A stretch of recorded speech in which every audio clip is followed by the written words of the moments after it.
6 years. He was succeeded by his son, Rimush, whose ascension was accompanied with the outbreak of rebellion.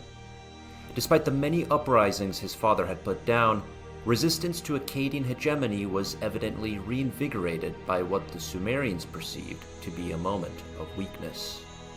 Now, with Sargon out of the picture, the Sumerians reasoned that they had a chance to break free of the Akkadian yoke, disenchanted as they were with rendering tribute to Akkad in the form of grain and other commodities.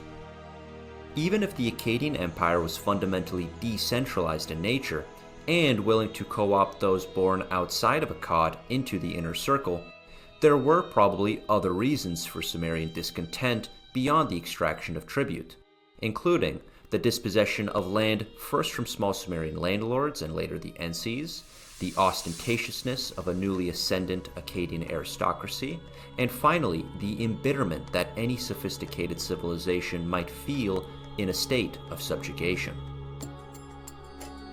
But however legitimate these misgivings were, Sumerian resistance was summarily crushed by Rimush and his armies.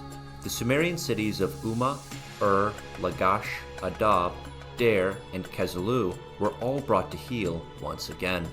After all these millennia, we still have the cold, clinical casualty counts of these reconquests, carefully recorded in cuneiform inscriptions by the scribes of Rimush.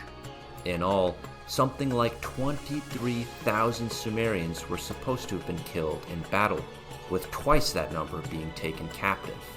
A staggeringly large portion of the fighting men of Sumer had suddenly been neutralized, and it was the fighting men who fared the worst, sentenced to death, slavery, or a lifetime of hard labor, such as stone cutting in the distant Zagros Mountains in present-day Iran. In a further act of reprisal, Rimush seized some 134,000 hectares of farmland outside of Lagash and Umma. That's about 331,000 acres, or the equivalent of 250,000 football fields, making this the largest land transaction, if it can be called such, that is documented in Mesopotamian history.